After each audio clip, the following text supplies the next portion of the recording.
Halo, Pak Delki, bisa tersambung Pak? Silakan open mic Pak, mungkin lagi off itu mic-nya.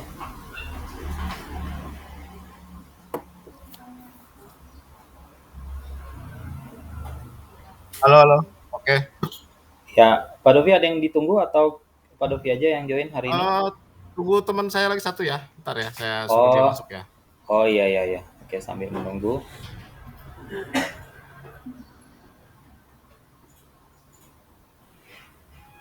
Sambil menunggu Pak, di sini sudah ada teman-teman programmer kita, juga sudah ada Mhm, eh, Chief Technology Information kita, mhm. CTO kita dari CV Rimbun, ini Mas Rizky.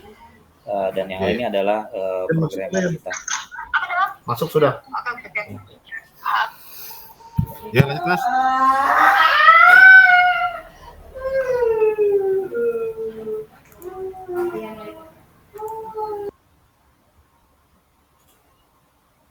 Ya, nah di sini sebentar sambil nunggu teman Pak Dovi ya, mungkin dari Ya. biar ini sekalian. Ini ada beberapa hal. Hari ini kita akan sampaikan progres yang sudah kita lakukan sesuai apa namanya ketentuan dari Dinas Koperasi UKM yang kemarin lewat ini ya file PDF yang dikirimkan Pak Wandi kemarin Pak. Sudah Ya. saya terima. Ini sudah kita mulai kerjakan penambahan Mhm. fiturnya. Nanti ada beberapa pertanyaan dari kami terkait yang ingin nanti kami tampilkan di sistem ini. Mudah-mudahan nanti Pak Dovi bisa langsung memberikan opsi atau memberikan jawaban terkait beberapa pertanyaan yang mungkin nanti nggak terlalu ini sih Pak, sifatnya umum aja. Ya. Kemudian terkait dari Kominfo Pak, nggak ada masalah ya, kita lanjut aja ya. Lanjut aja Mas. Heeh. Ya, jadi dari Hari IP ini juga kemarin, saya rencana nanti siang rencana mau ke Kominfo dengan Pak Wandi rencananya. oh alhamdulillah. Nah, Hmm. IP suratnya kemarin sudah Pak ya, pakai Sudah, eh, IP publik dari sudah Internet. saya kirimkan apa? Permohonan subdomain kemarin sudah saya kirimkan. Ya, itu sebenarnya IP publiknya IndiHome yang ada di kantor Pak. Nah, itu yang dulu Ya. kita bicarakan, IP itu akan mudah sekali untuk berubah. Nah, harapannya kita dapat kemudahan juga dalam proses penggantian alamat IP, Pak. Nah, Mhm. jadi IP itu kan sifatnya dia tidak statis dia, tidak statis. Sehingga kalau IP itu tidak statis, mudah berubah-ubah, maka kita berharap nanti mungkin saya minta tolong disampaikan juga ke Kominfo, apakah bisa kami merubah IP sendiri gitu, Pak. Merubah IP publik sendiri gitu.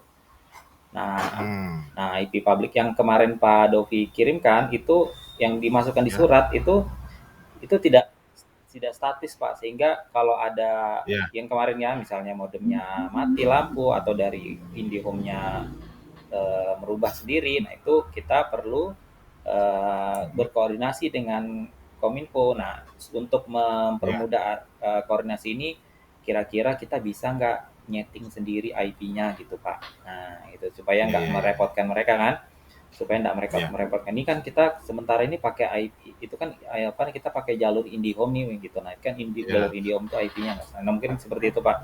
Itu Ina Ibu Kalau Yuyun IP ya. sendiri itu gimana Mas ya?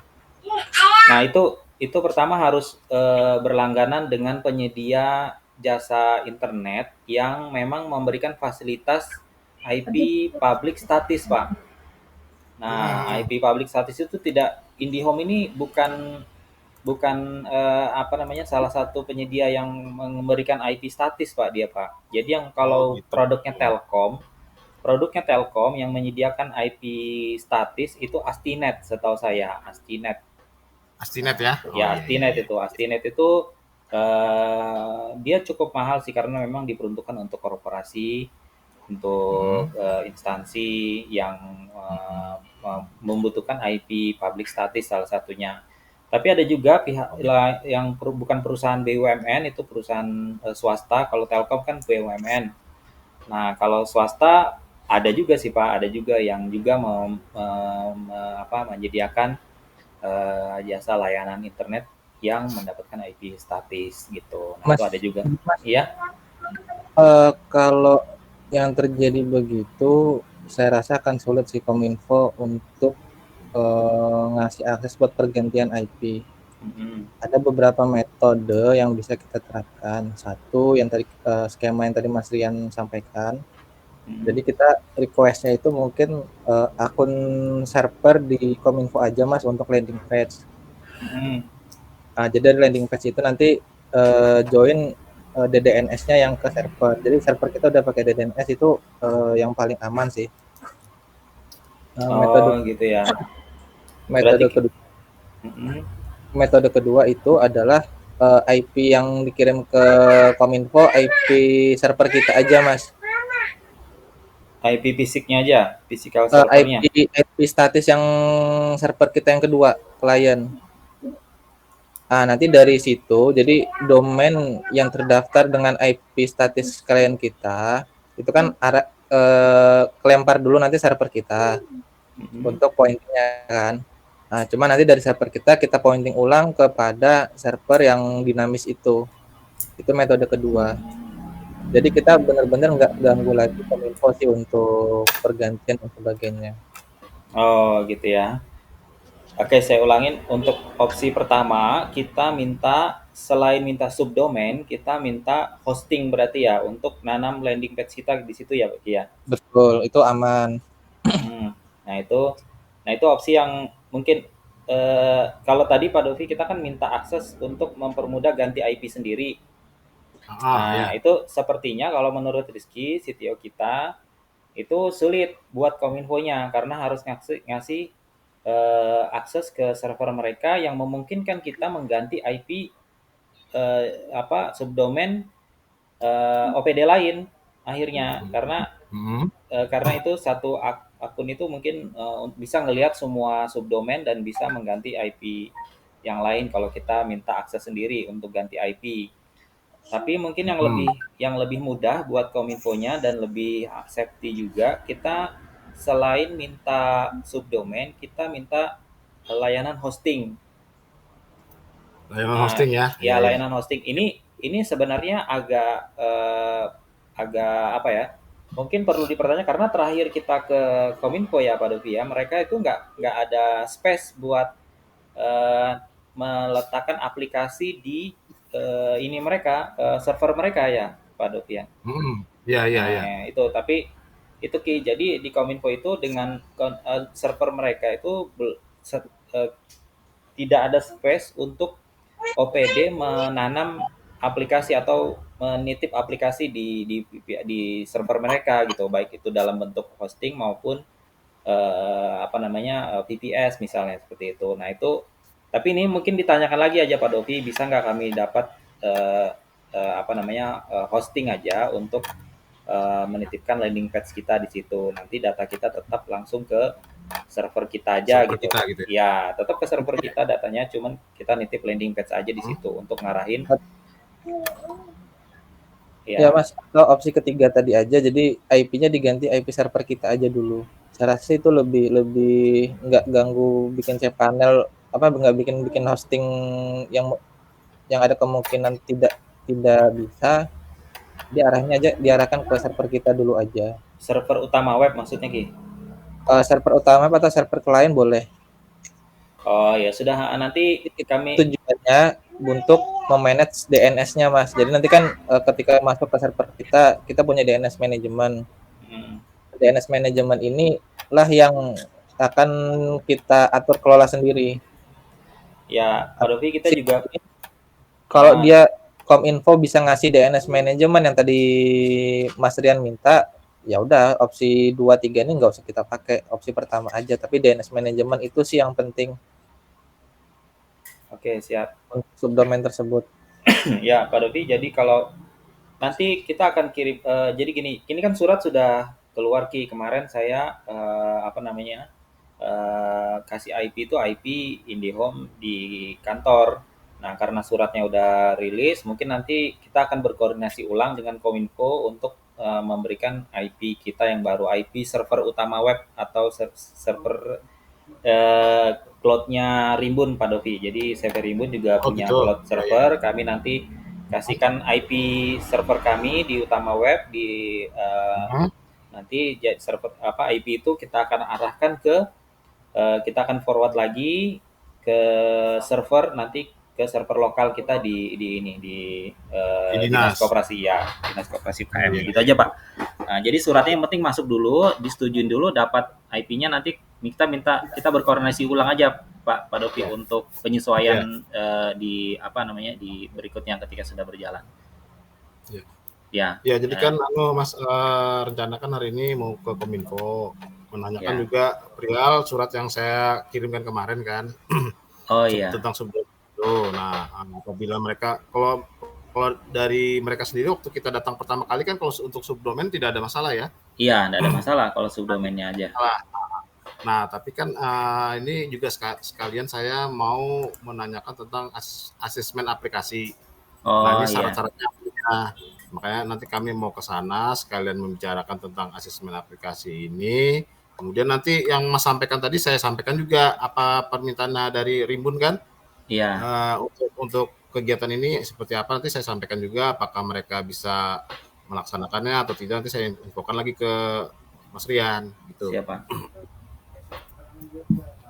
Oke, kalau begitu kita lanjut tahap ini, kita demokan aplikasi yang sudah kita persiapkan buat Dinas Koperasi UKM terkait data pendaftaran UKM di wilayah Kabupaten Kutai Timur.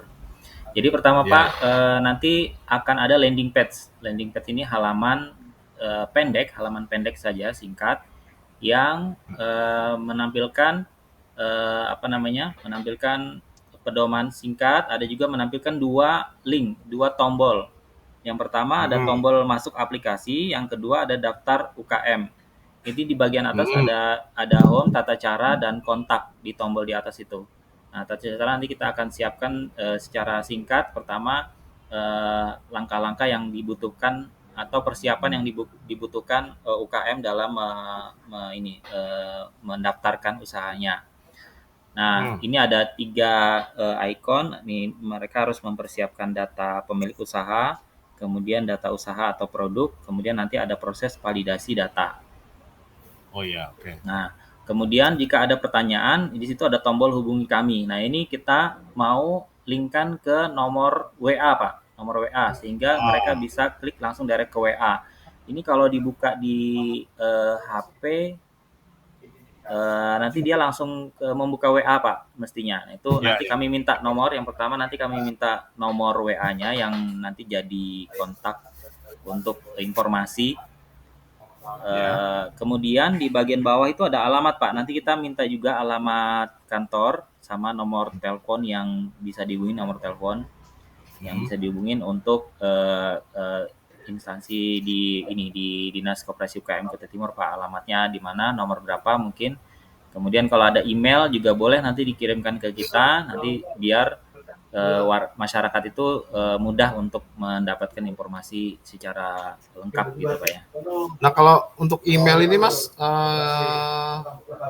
kita kan sementara ini masih pakai Gmail, bisa nggak dicarikan yang lain atau sesuai dengan server kita gitu ada ya?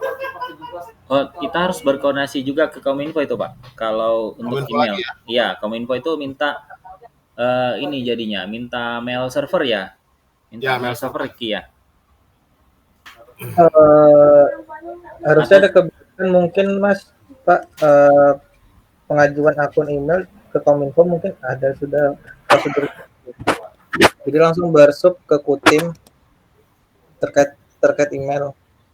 Ya, mungkin bisa ditanyakan dulu ke Kominfo. Server kita pun ya bisa aja untuk servernya tetap ada support ke situ sih. Kita juga nyediain sih Pak sebenarnya fasilitas mail berlangganan mail server, kita juga bisa menyediakan fasilitas itu.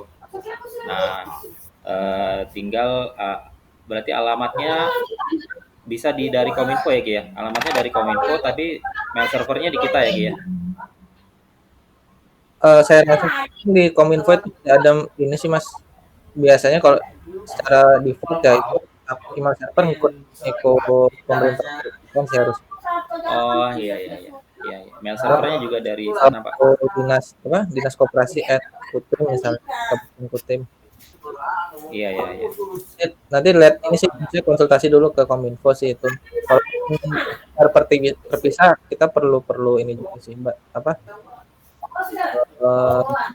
mereka eksekusi seperti apa. Oh iya iya. Bisa Pak kalau mau dibuatkan mail server sendiri bisa, tapi itu juga perlu koordinasi juga sama seperti kita koordinasi tentang pemforwatan IP di subdomainnya. Iya iya. Nah, begitu Pak. Kalau untuk tampilan depannya mungkin ada yang mau disampaikan dulu? Landing page-nya yang tadi Mas ya. Coba Mas lihat tadi Mas. Yang ini ya. Ya, ini landing page-nya. Landing page-nya. Jadi ketika orang buka misalnya apa kemarinnya kopumkm.kutetimurcup.go.id tampilnya ini dulu. Nah, ini dulu ya. Ya, alamat aplikasi kita nanti tampilnya ini dulu. Nah, setelah tampil ini masyarakat nanti kan yang pengguna nanti ada dua Pak jenis golongannya, yaitu pelaku UMKM. Yang kedua adalah admin baik itu admin di kantor dinas koperasi atau admin dari desa, admin desa atau admin kecamatan. Nah itu Pak satu anunya sama, pintu masuknya sama. Tapi UKM aja yang kita pisah, pelaku UMKM aja yang kita pisah yaitu dengan tombol daftar UKM. Gitu. Kalau dia sudah punya login maka masuk ke aplikasi gitu. Kalau dia sudah punya login, contohnya admin dari kantor langsung kita kasih login memang. Terus dari di desa, aparat desa itu kita kasih login sendiri, nanti kita udah listkan loginnya, jadi mereka tinggal klik masuk aplikasi. Iya. Nah ketika masuk aplikasi ini apa tadi dia? Masuk aplikasi yang landing page-nya tadi Mas, yang landing page-nya tadi cuman berapa, 3 halaman tadi ya, 2 halaman tadi ya? Iya, halaman header, home-nya, kemudian tata cara, yang kedua kontak. Dia cuman 3 kali scroll aja udah cukup Pak. Iya. Ya. Itu ya, apa Mas yang landing page-nya tuh bisa nggak dipasang logo Kutai Timur itu di sininya Mas, di tengahnya sini? Oh bisa. Saya logo Kutai Timur ya. Logo Kutai Timur nanti kita di atas selamat datang itu Pak ya? Nggak tahu nanti Mas coba anukan yang bagus di mana nanti. Pokoknya ada melambangkan Kutai Timurnya. Oke bisa. Bisa nanti kita carikan tempatnya untuk meletakkan gambar ya, logo ya. Kalau untuk warnanya kira-kira bagus apa ya? Bagus putih gini atau hijau atau gimana ya?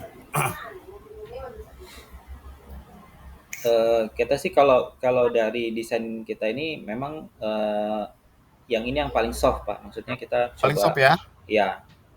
Kalau gitu, ke hijau bisa-bisa nanti logonya malah tenggelam ya. Oh iya. Karena logo kan hijau juga. Logonya hijau juga. Jadi warna-warna background tuh ya utamanya ini sudah termasuk umum sih dipakai Pak untuk warna-warna background. Nah, artinya kan begitu orang mengakses ini kan, oh dia tahu nih kalau ini milik Kabupaten Kutai Timur gitu. Ya. Heidi coba kalau untuk tampilan responsif mobile-nya seperti apa ya? Gimana?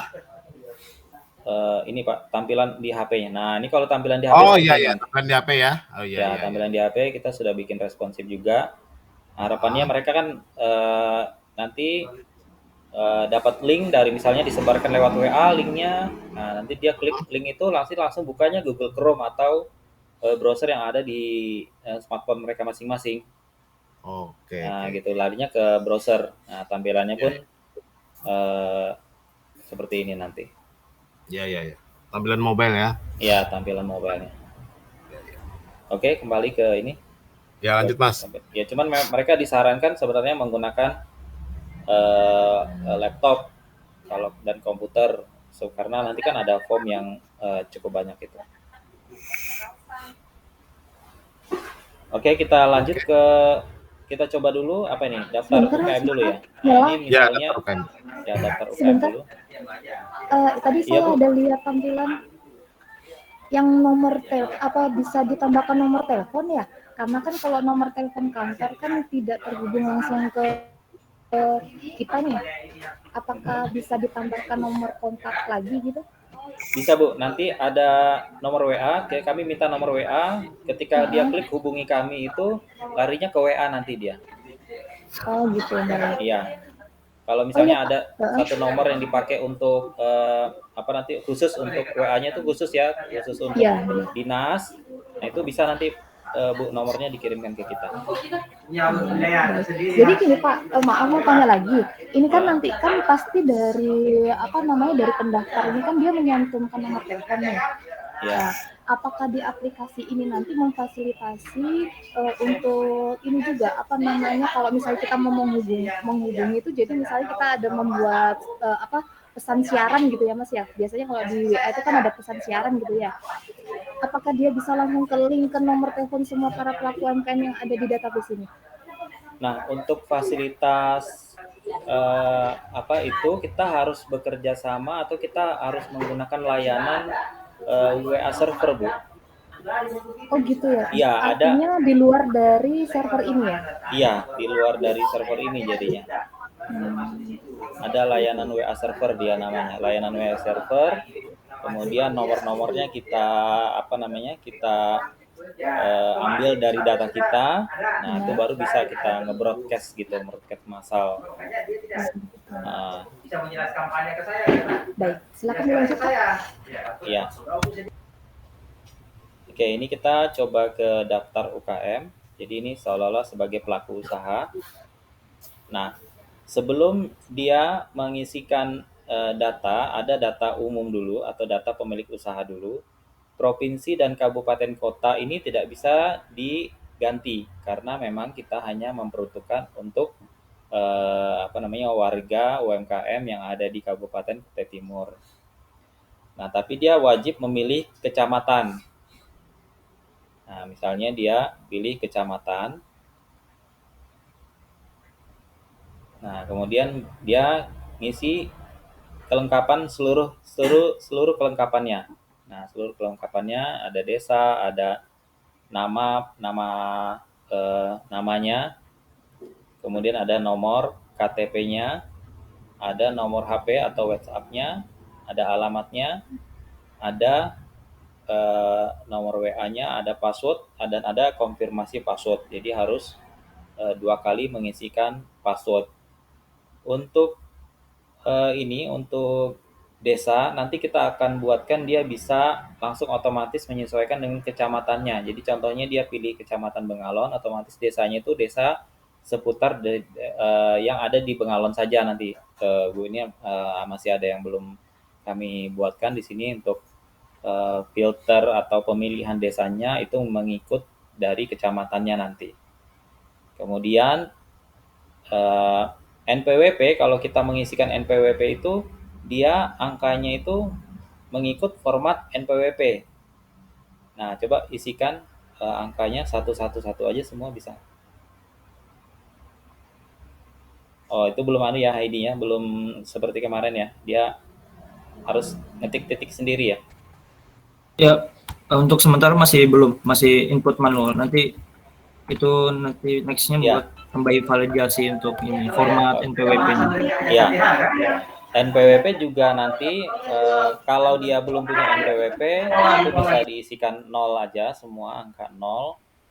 Terus formatnya itu langsung ada titiknya, Bu, Pak. Jadi titiknya dan garisnya itu mengikut formatnya. Jadi tidak ada pelaku UMKM atau warga yang mengisikan beda-beda gitu. Nanti formatnya bakal sama semua karena format NPWP kan kita sudah nasional, tinggal mengikutin titiknya berapa, 2 digit depan, 3 digit berikutnya, 3 digit berikut, kemudian titik lagi 1 digit, kemudian ada garis 3 digit, titik 3 digit lagi. Nah, itu kita akan menyesuaikan format NPWP. Nanti formatnya seperti itu. Juga format KTP. KTP kan 16 digit aja. Nah, 16 digit dia tidak bisa kurang, tidak boleh kurang, nanti tidak boleh lebih.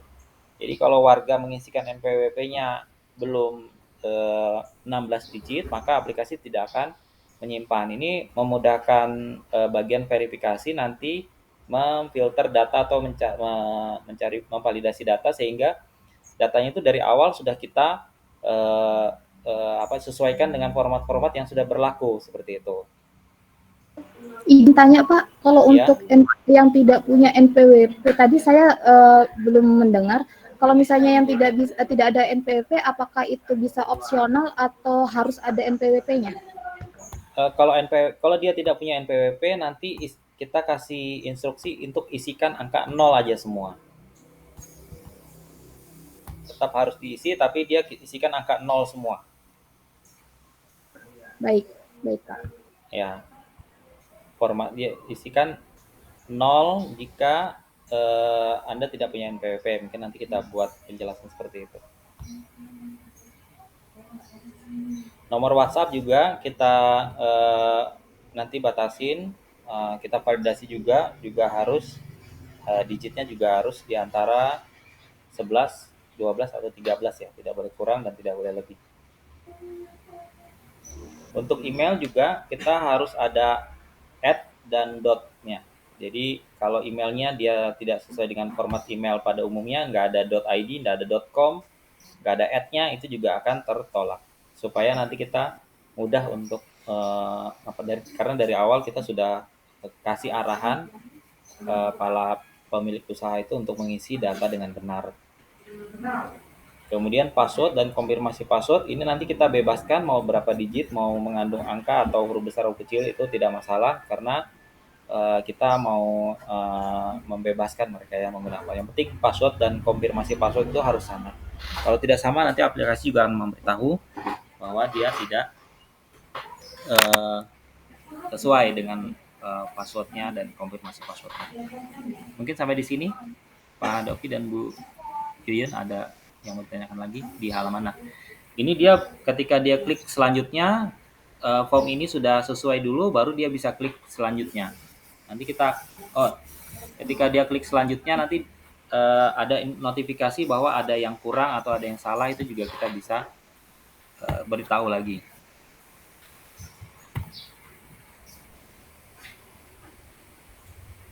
Oke, kita lanjut klik selanjutnya.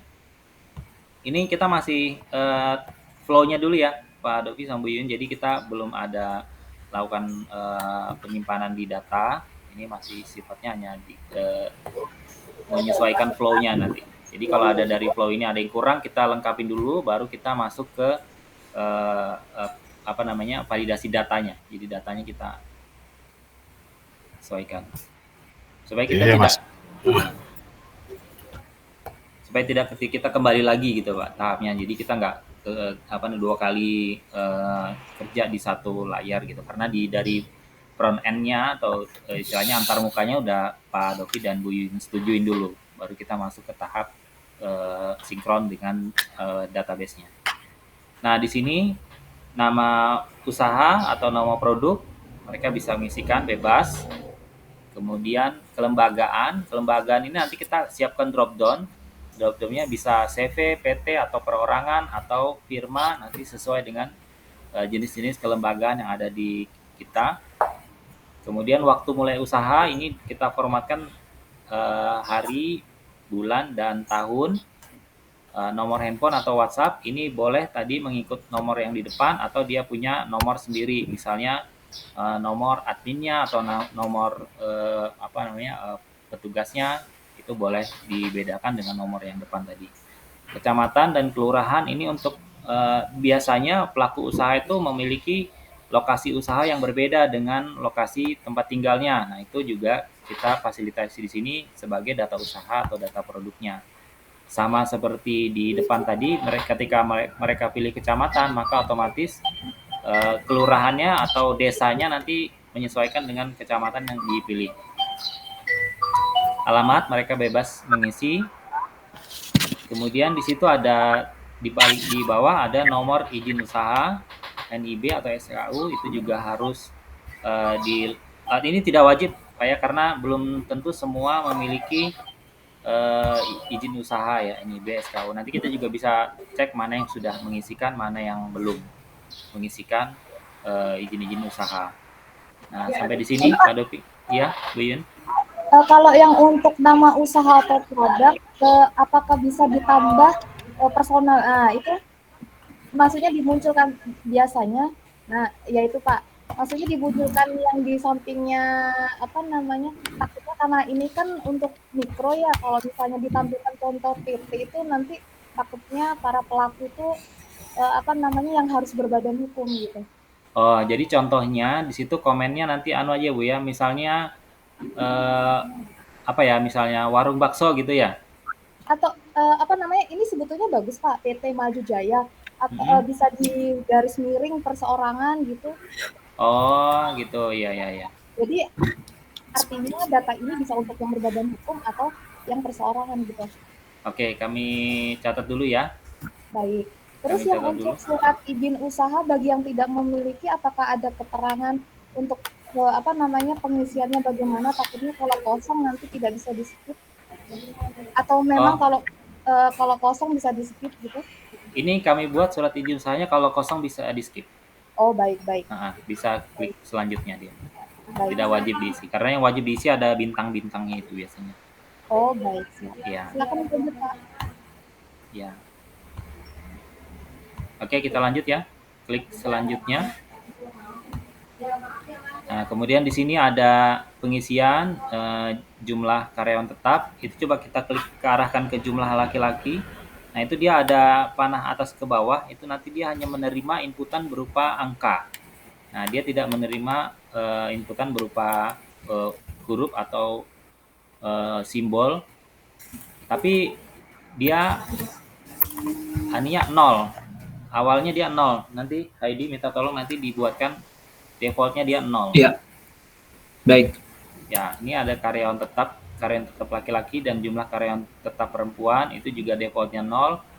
Kemudian tenaga kerja itu juga nanti sama seperti karyawan tetap, ada batasan, yaitu hanya boleh mengisi jumlah angka, tidak boleh logo dan huruf.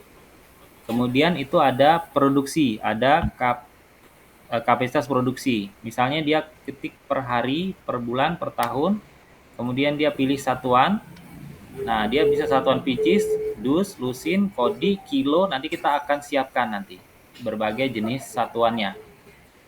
Nah, kemudian dia ada pilih isikan jumlah produksi. Jumlah produksi juga berupa angka. Tentunya dia nanti bisa mengisi kan sesuai data dari file PDF yang kemarin dikirimkan Pak Wandi. Itu kapasitas produksi dia hanya ada kolom per hari, per bulan, dan per apa tadi, hari, minggu, dan bulan ya, Heidi ya? Ya, bulan dan per hari, tahun, bulan, sama 3 bulan. Oh, kalau mau ditambah per tahun juga bisa. Oh iya. Nah, kan kalau di data itu kami tidak mendapatkan kejelasan ini produksinya itu berdasarkan apa, kesatuannya apa, apakah dia itu kilo, pieces, atau dia ton misalnya untuk yang memang dia hasilnya itu ton, yaitu satuan itu tidak ada, sehingga kami di sini berinisiatif untuk menambahkan satuan produksinya. Nah, supaya masyarakat itu nanti hanya memilih, dan dia nggak ngisikan 100, sehingga tapi kita tidak tahu 100 ini dalam bentuk apa, 100 ini dalam bentuk kilo atau dalam bentuk liter. Nah, itu juga ada yang, tapi bisa saja nanti tidak ditampilkan satuannya, hanya mau ditampilkan kapasitas produksinya saja atau jumlah produksinya saja. Nah, itu bagaimana menurut Bu Yun dan Pak Doki terkait hal ini? Ini yang kami coba tambahkan sendiri sebenarnya berdasarkan hasil analisa kami. Ya, izin Pak, kalau misalnya produksi kita sesuaikan dengan versi OSS, itu ada 2 Pak, bulan dan tahun. Dan untuk kapasitasnya itu ada pitch, ada kodi, ya sama seperti itu, cuma ditambahkan RT. Oh, rupiah nanti ya? Ya benar, karena biasanya dia berdasarkan income-nya Pak, atau omsetan. Tapi boleh juga berdasarkan kuantitinya ya, selain income-nya. Oh iya, sudah. Jadi dia misalnya nggak tahu berapa kilo sehari, dia cuma taunya saya hari ini dapatnya 1 juta, itu bisa juga seperti itu Nah, ya Bu ya? Oh iya benar. iya. Ya, oke. Nanti kita juga kalau boleh di sini kami minta listnya, kami minta daftarnya apa jenis satuannya ya, Baik, Bu Yuyun. Nanti kami disampaikan kok. Jadi baik. hanya per bulan dan per tahun ya tadi ya? Benar. Hanya per bulan dan per tahun. Benar. Oke, kemudian yang berikutnya itu adalah aset. Ini sesuai dengan data dari PDF ya kemarin ya, Heidi ya? Iya. Nah, ini ada modal sendirinya berapa, apakah dia ada pinjaman koperasi. Ini kami khususkan pengisiannya nanti berdasarkan ini ada desimalnya. Ya, ada desimalnya dan hanya boleh berupa angka. Nah, kemudian apakah dia ada bantuan dan seterusnya, ini juga tidak wajib. Kemudian pemasaran, promosi atau pemasaran, dia bisa pilih lebih dari satu, apakah dia online atau offline atau salah satunya saja. Nanti perlu diisi. Kemudian jangkauan pasarnya juga dia boleh lebih dari satu, apakah dia lokal, nasional atau internasional. Untuk asetnya, Pak Dovi atau Bu Yuyun ada Kalau yang untuk bantuan swasta itu apakah bisa ditampilkan nama instansi atau badan ya Kak ya? Bukan nominal. Oh gitu. Oh dia. Yang bantuan swasta. Karena ini kan di sini terteranya nominal ya Pak ya contohnya. Iya. Ya. Karena supaya kita tahu Pak, nanti dia dapat dampingan atau mitra dari mana gitu. Kalau nominal kan kita tidak tahu Pak. Jadi untuk nama pemberi bantuannya mereka boleh ngisi bebas ya Bu ya? Oh ya, maksudnya kalau misalnya nominal kan kita sudah tahu nih pinjaman koperasi ini ada nominal yang di bawah. Kalau nominal udah di sisi sebelah kiri saya rasa. Terus kalau misalnya yang bantuan swasta ini saya rasa nama saja Pak. Jadi kita biar tahu apa namanya mitra mana yang telah memberikan bantuan. Apakah dia dari perusahaan atau dari swasta gitu. Jadi nominalnya nggak diisi kan Bu ya? Enggak, kalau bantuan kalau yang apa namanya format bantuan swasta saya rasa namanya saja Pak. Oh iya ya, oke. Begitu pula dengan pinjaman bank itu pilihan nama saja Pak, bank mana, bank BPD kah, BRI atau Mandiri gitu. Karena kan kita juga ada dampingan KUR agar komunikasi nanti pendamping bisa. Kalau nominal saja kan kita tidak tahu nih Pak, dari mana mereka dapatnya. Oke. Jadi seperti itu ya, nanti ada ini ya bantuannya ya, nama pemberi bantuan ya. Untuk khusus bantuan swasta aja ya Bu ya? Bantuan swasta ataupun pinjaman bank Pak, apakah ada ini apa namanya bisa. Pilihan bank? Bisa kalau mau ditambahkan bisa. Ya. Saat ini kami kan pedomannya adalah file PDF yang dikirimkan Pak Wandi, karena di situ tidak ada contoh ini ya Bu, contoh pengisiannya seperti apa nggak ada. Jadi kami ini sendiri apa namanya? Modulnya saja ya. Iya, coba sendiri karena di situ kolomnya adalah bantuan, jenis bantuan. Pak, maaf saya bisa dipanggil kalau untuk yang modal sendiri itu pilihannya apa Pak? Apakah nominal juga? Iya, itu juga nominal aja sementara ini. Bukan pilihan modal sendiri atau bantuan atau pinjaman ya Pak ya? Iya, nah, jadi bukan pilihan, dia hanya mengisikan. Kalau dia mendapatkan lebih dari satu sumber pemodalan, dia mengisikan nominalnya. Nominal saja. Kalau dia tidak mendapatkan bantuan, ya dia hanya mengisikan di modal sendiri aja nanti berapa total modal sendirinya. Baik. Artinya kalau misalnya dia dapat pinjaman atau bantuan, ini terisi semua Pak ya? Misalnya, ya, dia boleh mengisi. Oh baik. Cuman memang kami belum mempersiapkan kolom untuk mengisikan nama pemberi bantuannya. Oh baik. Agar nanti lebih ini aja Pak, memudahkan aja untuk mengidentifikasi. Karena kalau hanya nominal saja kan kita tidak tahu siapa pemberi bantuan atau menerima pinjaman dari pihak mana gitu Pak. Oke, jadi yang dibutuhkan pertama nama instansi swastanya, Benar. Kemudian banknya perlu dijelaskan juga Bu, dikasih pilihan juga. Iya, benar. Karena kan rata-rata para pelaku mikro ini kan ada yang di BRI, ada yang di BPD atau BPR gitu. Oh iya. Berarti kita kasih pilihan. Untuk pinjaman bank kita akan kasih pilihan nama banknya, karena nama bank kan terbatas nih. Kemudian yang bantuan swasta kita kasih kebebasan mereka mengisi sendiri ya Bu ya, karena kan pihak swasta banyak nih yang memberikan bantuan, jadi kita nggak ngasih drop down pilihannya. Benar Pak. Ya, kalau di pinjaman bank nanti mirip kayak produksi itu Bu, dia bisa pilih nanti bank BRI, BPD, Mandiri, nah itu dia bisa pilih di situ nama-nama bank nanti yang tampil. Baik. Oke, seperti itu ya Bu ya. Jadi ada nama pemberi pinjaman untuk bantuan swasta dan bank. Kalau untuk yang promosi atau pemasaran tuh Pak, itu apakah pilih salah satu atau gimana? Karena kan ada yang rangkap nih dia online sama offline gitu. Atau ini punya salah satu atau gimana? Ini dia checklist Bu, dia bisa lebih dari satu kalau checklist. Oh, baik. Kalau dia option button itu dia pilih salah satu, ada jenis ininya. Karena kami melihat di situ di tabel PDF itu dia memang kolomnya hanya online, offline gitu. Nah, kan kita nggak tahu isinya apa gitu. Oh, jadi kami hanya buat ya atau tidak aja terisi nanti. Baik, silakan dilanjut Pak. Ya, nah ini sudah sampai di sini ada tombol selesai sebenarnya. Ada tombol selesai. Ini cuma masih tampilan aja, belum ada kelanjutannya lagi sih. Iya. Oke, siap. Nah, nanti kita akan buat setelah dia klik tombol selesai, maka akan ada informasi bahwa data Anda akan segera divalidasi. Jadi ini benar Bu ya, ada proses validasi. Nanti kan data ini setelah masuk, dia tidak boleh menambahkan data baru sebelum data ini divalidasi ya Bu ya? Benar. Nah, nanti akunnya juga kita validasi apakah ini benar, bukan akun yang macam-macam gitu kan. Kita validasi lagi akunnya, kemudian datanya kita validasi.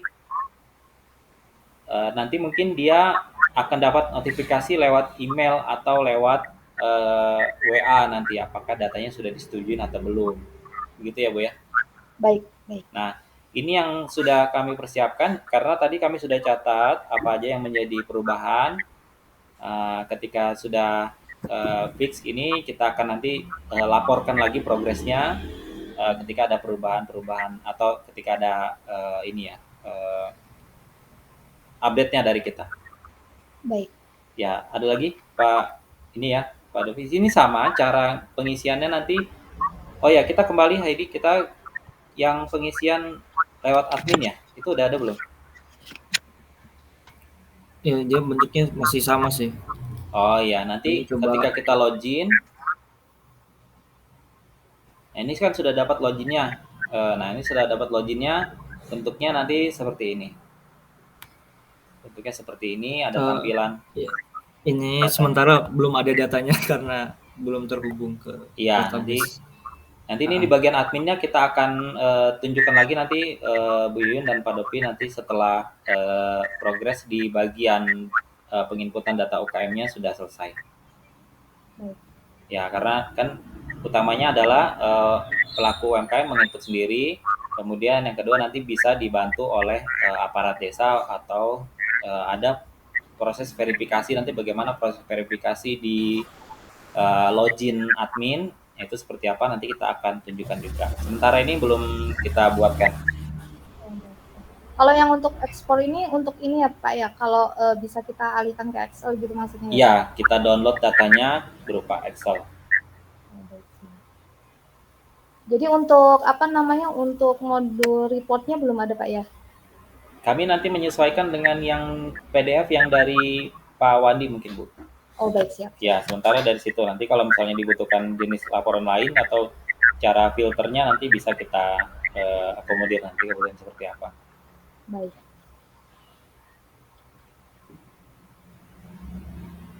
Nah, kira-kira hari ini seperti itu Pak Dopi, Bu Yuyun mungkin? Kalau saya sudah bagus nih Pak. Tinggal tadi aja yang ada penambahan gitu. Ya, terima kasih.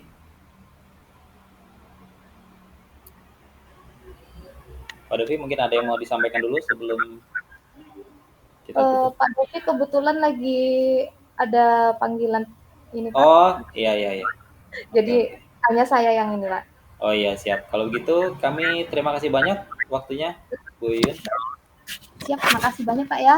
Iya sama-sama. Ya terima kasih. Nanti kami update lagi ke Pak Dovi kalau ada rapat selanjutnya. Siap. Ya terima kasih.